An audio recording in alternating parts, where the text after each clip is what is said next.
Hi, John Bruss here. Lighting has improved tremendously over the past years, and the old halogen lights, which used to be state of the art, are far surpassed by LED lighting now. And yet, there's still a lot of vehicles that use the old halogen bulbs. And actually, my 2010 Volvo has those old halogen style light bulbs. They're very ineffective. I mean, they don't shine, they don't penetrate, especially when the weather's bad. Construction, night, raining, they're very poor. So I'm going to change them out. But I just want to give a quick mini lesson on the important aspects of a light bulb. Basically, there's three things that are most important. The first thing is the amount of power they radiate. That's the lumens. And of course, go to Amazon and look at bulbs and they'll claim crazy amount of lumens. Probably most of us look at actual reviews where people are scientifically testing them. But anyways, the amount of power they produce, the lumens. The second thing is the distribution of the light. A lot of times you'll see a car go by or whatever with a bright spot right in front of them.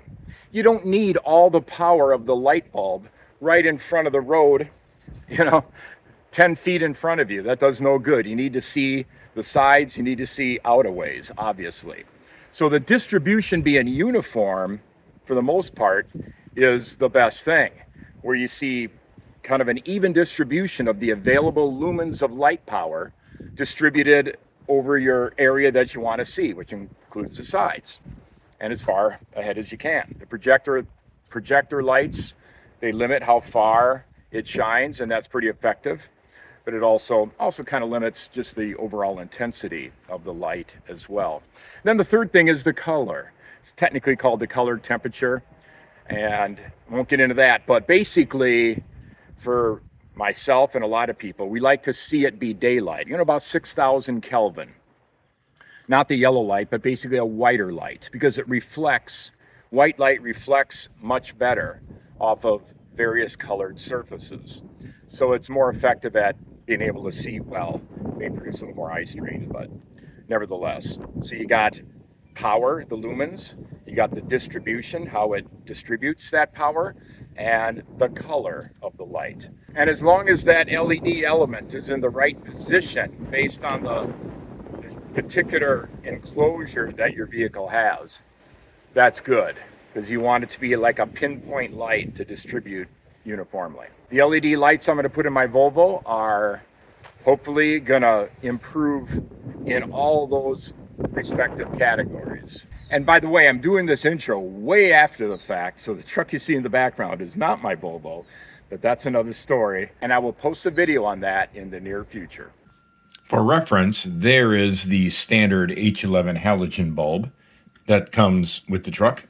Even though I don't have any direct video evidence of it, it is subpar as far as driving conditions at night. So this is what I aim to improve. Okay, so these are the SeaLight H11s that are going in to the Volvo. H11 along with some other models that are similar. Scopark LED lighting, whatever that means. Already had this open, but this is the LED light. And it's pretty simple. It's got a little cooling fan, but the electronics are all embedded inside there. It's not a super high powered LED light. And the set was about $70. It actually looks a little brighter on here than real life, I think. Enhanced brightness. My older phone, I think, would have showed up a little dimmer than this. I have these lights set up just right. They are projector lights, so you gotta make sure they're not pointed too high, but I put them as high as I could without blinding people, obviously, and I haven't yet had anybody flash me, so I think they're just right. They're slightly angled down and they don't get in people's eyes. This is spread out nice and uniform, and it's just extremely usable. So the entire energy is distributed in a broad swath across the road, and I love it. And it's basically daylight color. 6,000 Kelvin. So everything shows up very nicely. The light is maximally reflected from all the surfaces. So yes, I am very happy with this. There's a good little test. Let me turn them off. Oh my gosh. Okay, yeah. The light you see on the road is basically from my low beams here. And again, you can see it from one side over there to the other side. You see the line where the light begins and ends. Very easy to see everything that's going on in the normal field of view that you are interested in when you're driving under normal conditions.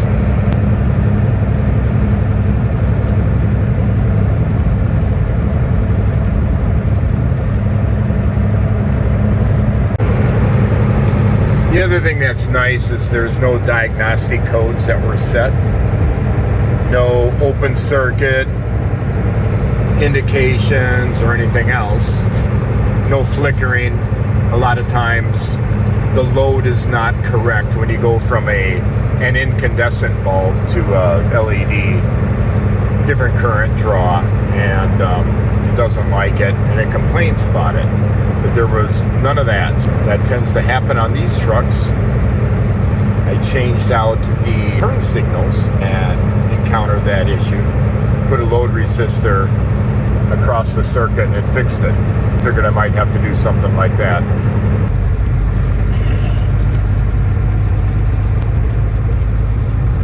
I've never been dissatisfied with the high beams on this, the halogen high beams. They're pretty nice. It's the low beams that were not so impressive. These low beams are quite impressive. Well, I'm really happy with my SeaLight low beam H11 LED bulbs, and it was kind of a test. They weren't the ultimate prize that I wanted to procure. That was for the Ultra 2 LEDs from GTR Lighting. They're a little more expensive, they're over $100 each, but supposedly they are really good. They come out quite favorable in the tests that I've seen. And look at that. I hate unboxings, and that's not what this is, but it has a driver circuit. Hopefully it's as easily plug and play as the SeaLight units are. But they didn't have this. They just had everything built right in there, and it went in real easy. This is maybe going to be a little more difficult to fit in my space. I'm going to find out shortly. So I just popped off the cover for the low beam area and quickly popped out the SeaLight unit, which is really simple, obviously, and it's even got the little fan built in. And here is the Ultra 2 system. A little bit bigger. It'll plug in just as easily, but I gotta fit it all in there. Just looking at the difference in the LED size and whatnot, well, it's kind of hard to tell from that, obviously, but I just have a feeling that these Ultra 2 LED bulbs are going to exceed what the SeaLights are able to produce. Okay, I have not taken this for a test ride yet with the GTR Ultra 2 that's on the passenger side over there. And on the driver's side, I have the SeaLight, but I just want to kind of put a board up here. Oh, this is going to be very doable. It's pretty close. And this is the SeaLight, and it looks pretty good. Little bulge in the center. I don't know if my camera is picking it up like I want to. Moving over to the GTR Ultra 2. Wow. I mean, I like those SeaLights a lot. And this is noticeably brighter, wider, and straight across on the top. It's just a real flat beam pattern on top. It just cuts off really nicely. I was impressed with how the SeaLight, how uniform it looked on the road. It's hard to hold everything. But I can see quite a bit of difference already. And the GTR Ultra 2, Looks like it's got it beat hands down, so it'll be interesting to see. I'm going to take a test drive. Okay, well, here's the camera video. I think camera video looks a lot better, but the screen is really good. I think you can see a lot more, though. It's a narrower field of view, I believe. Anyways, the right-hand side. It's kind of hard to hold, shift, and drive, all that stuff. Anyway, it looks good all the way across. But in real life, you can see that on the right-hand side, it's even better. It's better over here than over here. So this would be the SeaLight side. This is the GTR Ultra 2 side. Brighter, deeper, more uniform. Yeah. Very, very happy with this. Very happy. So this is $70 a pair over here. This is a little over $200 a pair over here. Is it worth it? I don't know. I just decided to spring for a little more money to have even better, potentially better seeing, since I do a heck of a lot of driving to the tune of 500-600 miles a day. And a lot of that ends up being night driving. And you just don't want to mess around. Too many things out on the road that can cause trouble. Especially when it's rainy, construction, and other people's headlights are shining in your eyes. Going down on, well, like 294, for instance. So, this is going to help that a lot. It's going to help that a lot. Safer conditions. All about safety. Everybody wants to be safe. Yes, we do, even though I hate that term. It's overused these days with COVID and everything else. Be safe. Shouldn't mock that. Not a bad idea, but I just don't like the word. Life is about risk more than safety, actually, if you want to live a full life anyway. But there it is. I am just super happy. Super happy. I'm going to put the other GTR Ultra 2 in. I have to stop on my driveway here. And that will be the full complement. As I pull in the driveway, look on the left-hand side, it's really bright, isn't it? Yeah, those things are doing really well. It's reflective off the grass. When I'm building the driveway, it's a lot dimmer. I mean, it's darker, less reflective. So there we go. Light up my yard with low beams. Very awesome. There it is on my garage door. Try to bring the exposure down a little bit. Over here, GTR Ultra 2s. Over here, the SeaLight. You know, again, both good. You really can see that over here, it is brighter, more uniform. Yep, the uniformity is really nice. Change the exposure. Oh, that's really exposed. Yep, there we go. Okay. That's what it is. I'm going to put the other side in. Well, there it is. The GTR Ultra 2s on both sides. And probably doesn't look much different in the video, but I can see it. I can see the difference. And the difference is all good. It started out being good, and it just went better.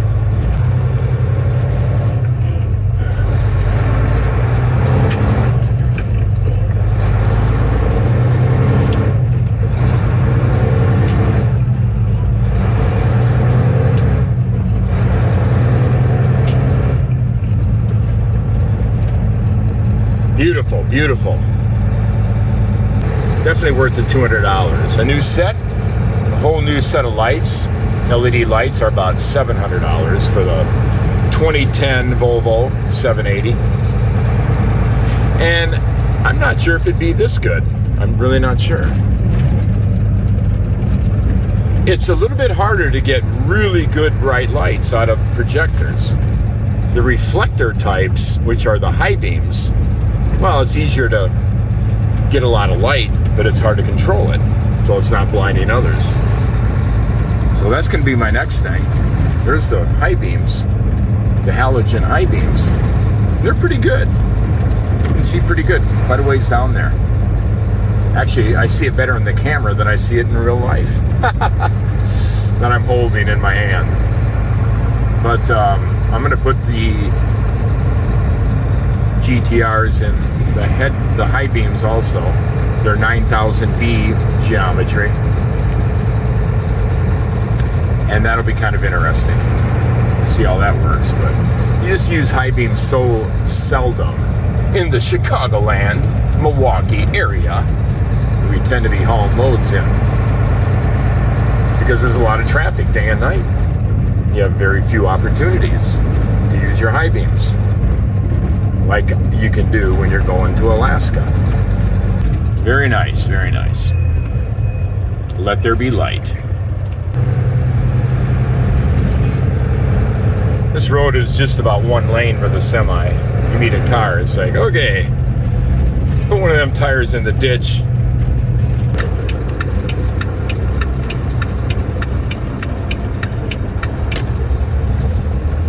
Oh, yes.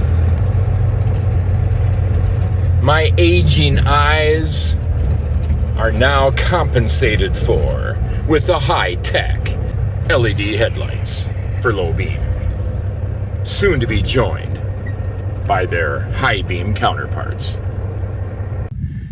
The low beams are way up in this, this shroud here. Makes it hard to get up in there a little bit and get that cover off. That's where the low beams are. The high beams are below it. A lot easier to get to.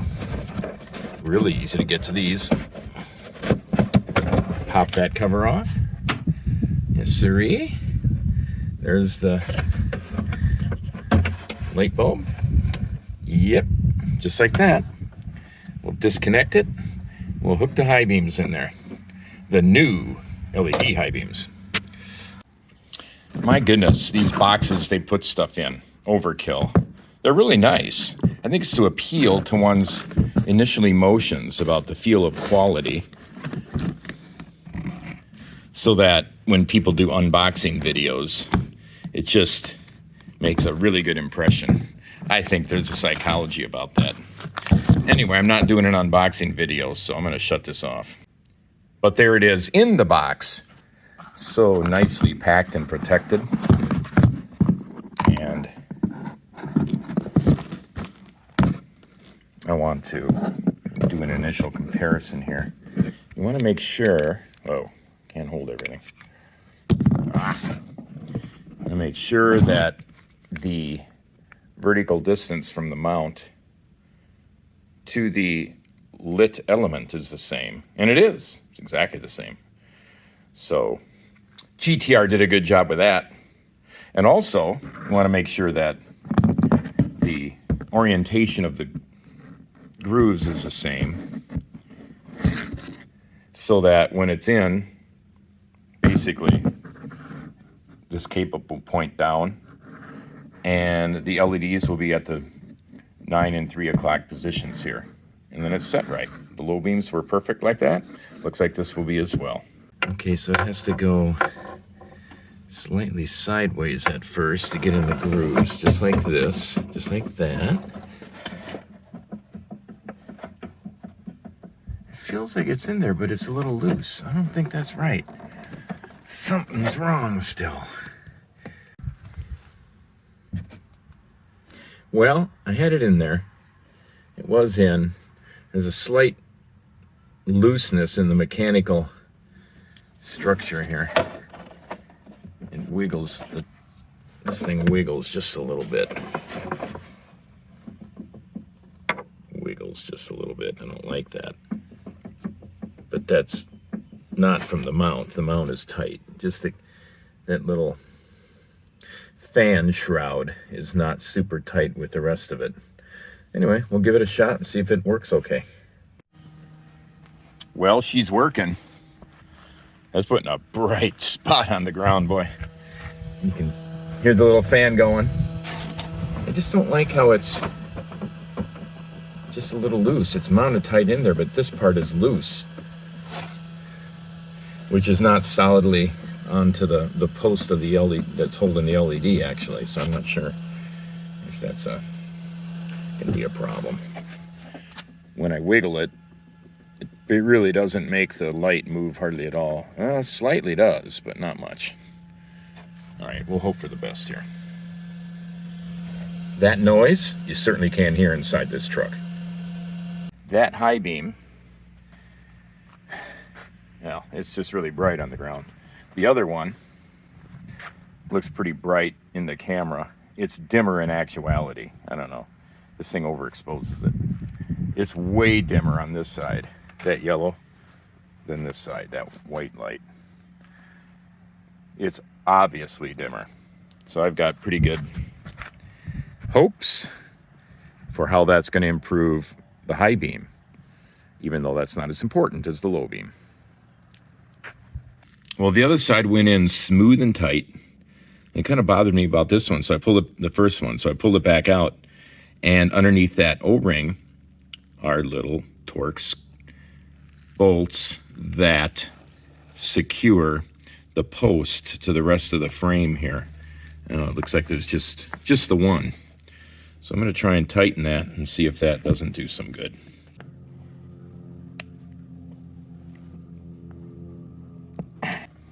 That did the job. It's all tightened up. That's good. I feel a lot better now. That is actually to rotate this post any angle you need to make sure that the LEDs are at the 3 and 9 o'clock position when it's mounted in the vehicle. So that's what that is there for, and that's nice versatility.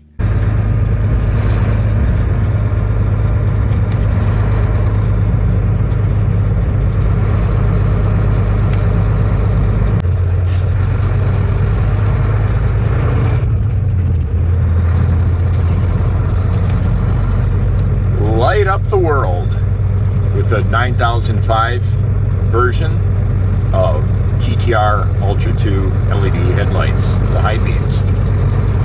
Low beams are great. High beams are just amazing. It's really amazing how much light they put out. It's really amazing. Yep.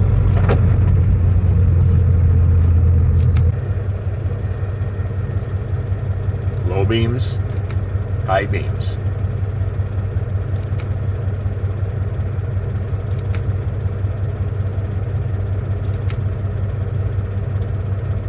Both. Haha.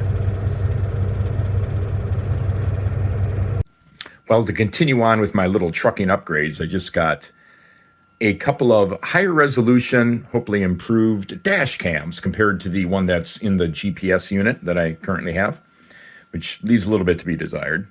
So I want to improve on that, to have good video of everything going on, especially important events that might be happening on the road. So I got the Nextbase it's a 622GW. It's their latest and greatest 4K dash cam. And the Vantrue N4, which costs a little bit less. And hopefully it will perform well.